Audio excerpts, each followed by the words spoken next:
motion to show cause filed by Mr. Price alleging that Ms. Whitman violated the personal protective order put in place by the court. So as an initial matter, counsel, will you place your appearances on the record?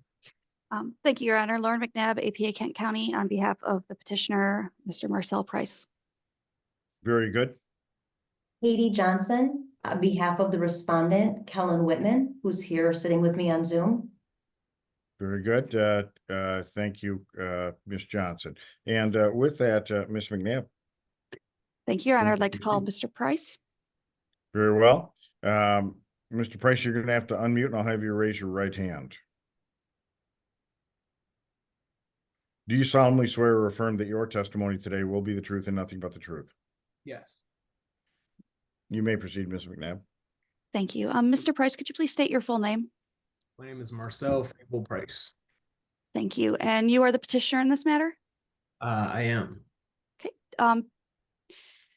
Do you recall when you filed for a PPO against Ms. Whitman? I would have to go back in the paperwork. I don't recall off the top of my head. All right. Would early November sound about right? Yeah, that would sound about right. Okay. Your Honor, I'd like the court to take notice of the fact that the PPO was granted on November 6th of 2024, served on November 13th of 2024, and it expires May 6th of 2025. All right. And any objection to me taking judicial notice of those facts, subject, of course, to your pending motion to dismiss Ms. Johnson? I don't have personal knowledge of the service date, but I presume that's all in the court records. And so, yes, I would agree that those are facts that can be stipulated to. Very good. I will take judicial notice of those facts. You may proceed, Ms. McNabb. Thank you. Mr. Price, you filed the motion to show cause in this matter? Yes. Is that the filing for the breach of the personal protection order? For the violation, yes. Yep. Okay. And were you physically present when this alleged violation occurred? I was not. Okay. Did Ms. Whitman contact you directly? She did not. Okay. How are you aware of what happened? She approached my former roommate, one of my best friends. Okay. So someone else told you and was present? Yes. Okay. Thank you, Your Honor. I have no more questions for this witness. Very good. Ms. Johnson, do you have any cross-examination for Mr. Price? Yes. Please proceed. Mr. Price, were you aware of a motion to terminate this PPO on December 16th of 2024? I was not. But you actually were at court on that date, weren't you? On the date of the motion to terminate? On December 16th, 2024? You can look at my Google Calendar. I want to make sure I'm telling the truth. December 16. Yes, I was in court to sign papers, is what my Google Calendar says. Okay, so you went to court and it just happened to be the date of the termination hearing to sign the papers to file this motion for a show cause? Yes. Okay. And your motion is solely based on this contact allegedly between Ms. Whitman and Mr. Posey? Yes. Okay. Thank you. No further questions. All right. Any follow-ups, Ms. McNabb? Not for this witness, Your Honor. Thank you. Very good. Then thank you. Mr. Price, you may step down from the witness stand. Ms. McNabb, do you have additional witnesses? Yes, Your Honor. I'd like to call Mr. Posey. Very well.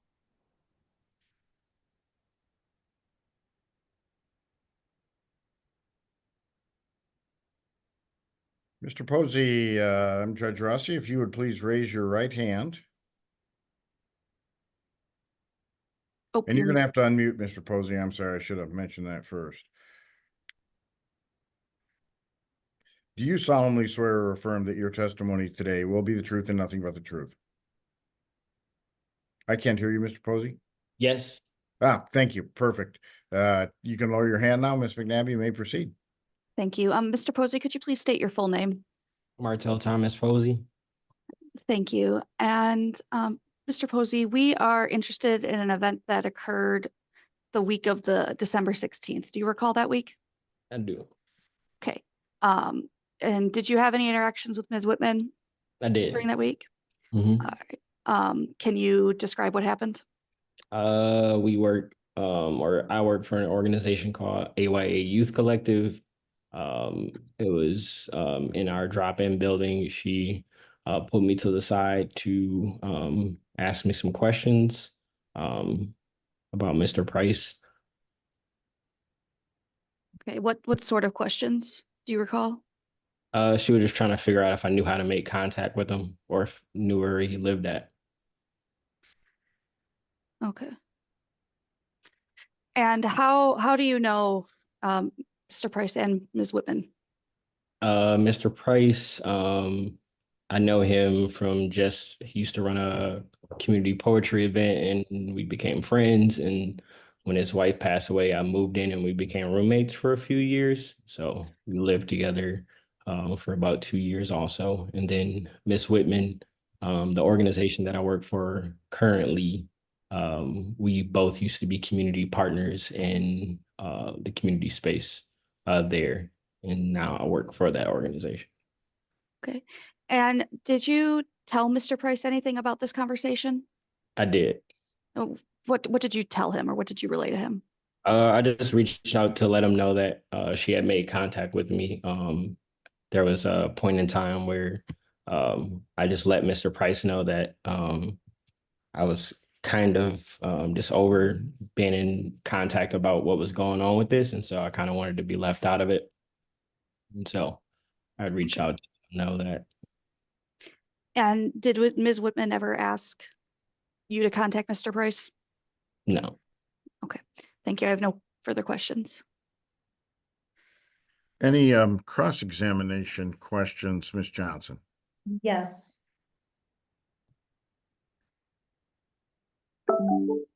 Sorry, I had a pop up there. Hi, Mr. Posey, I'm Katie Johnson.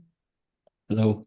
I want to flesh out, you said that this incident occurred sometime before December 16th, 2024?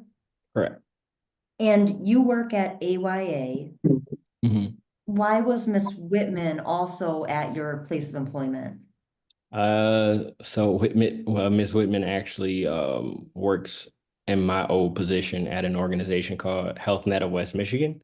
And so she is tasked to come into that space a few times a week. Okay, so she was also working when this interaction occurred? Yes.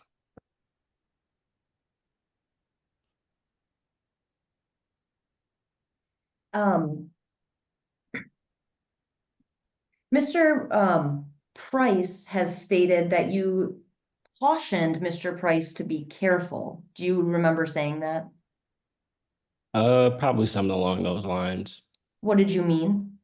I told him to be careful, just be careful in proceeding, so that I guess it was my implication that he was trying to be served or something along those lines. Okay. Was it your understanding that Miss Whitman was asking you for Mr. Price's address for service? Yeah. Okay, so you would told him to be careful because he was about to get served? Yeah.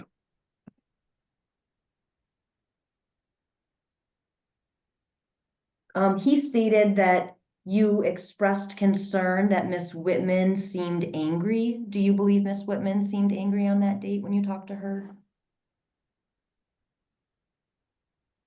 I mean, she wasn't angry at me, but yeah, I can't speak to like how I think she felt. Okay, but outwardly she wasn't showing rage. No. Mr. Price also said that you told him you were concerned that Mr. Price's actions could escalate the situation.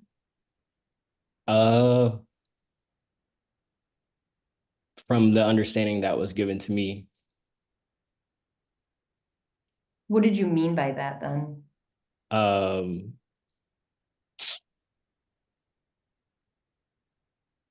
So again, like at some point I asked Mr. Price not to, just basically if we could steer clear of the conversations regarding any of these things. And so just during the time, that I had worked at HealthNet, it became a lot, and everything around it became a lot. So I kind of asked to be removed from it, and just in being in the middle in the crossfire again, I just understood that, whatever happens from this is probably gonna cause both sides to continue to, yeah. So you want to be left out of this as much as you can? Is that a yes? Yes. Do you have any concern that Ms. Whitman would physically harm Mr. Price? No, And you still work at AYA, is that correct? correct, And Ms. Whitman still works at HealthNet? correct. And you still see each other about once a week in the office? In passing, yes. Okay, thank you. No further questions. Any follow-ups, Ms. McNabb? Not at this time, Your Honor. Thank you. Very good, then thank you. Mr. Posey, you may step down from the witness stand. Any other witnesses or proofs to present at this time? No, Your Honor. Thank you. Thank you. Then, Ms. Johnson, do you have any witnesses or evidence to present at this time? I would first like to move for a directed verdict that Mr. Price has failed to meet the burden of proof that there has been a violation of the PPO. There have been, when we look at the PPO and what it prohibits,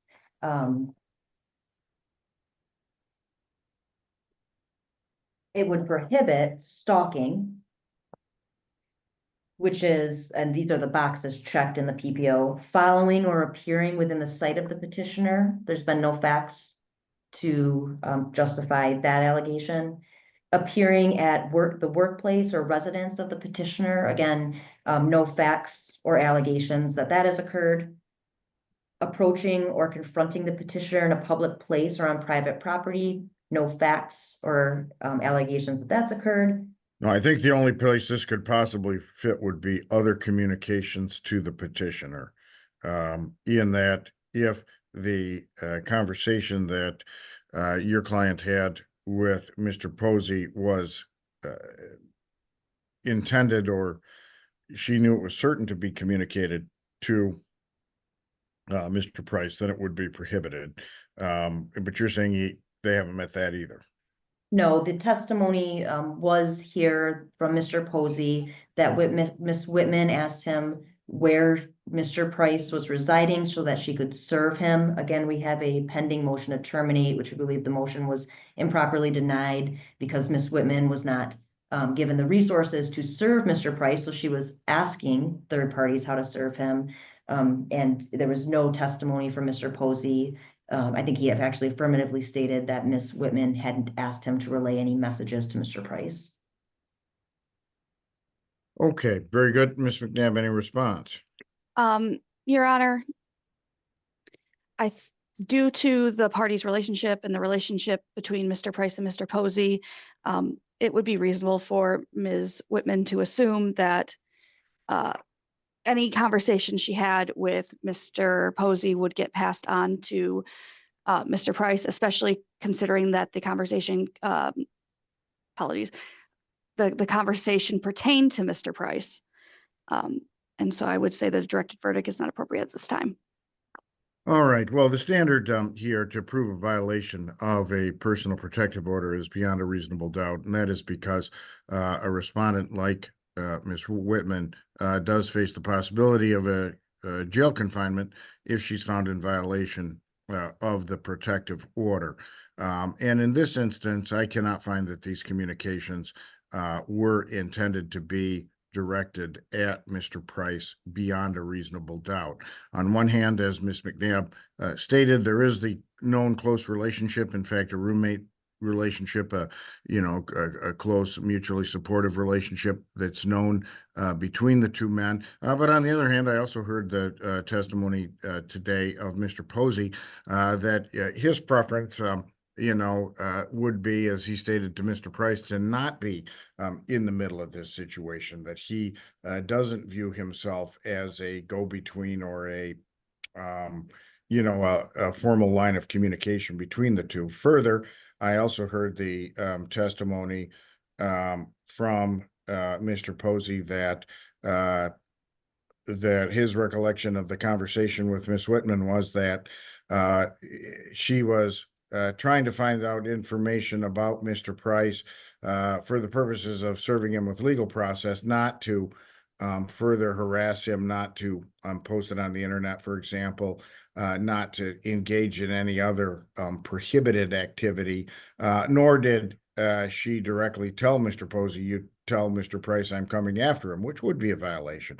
But she didn't, there's no evidence in front of the court that that was the nature of that communication. Thus, there is the standard beyond a reasonable doubt means that there can't be any reasonable doubt that is a doubt supported by reason and fact in the fact finder, who is me in this case's mind, in order to support a conviction. And I do have several facts that would stick in my mind here that would state that it wasn't for the purpose of reaching out to Mr. Price, but rather was simply for the purpose of gathering some information, routine information. And whether then Mr. Posey goes forth with that and says, "Hey, I ran into her and she's she may be trying to serve you, just so you're aware of that."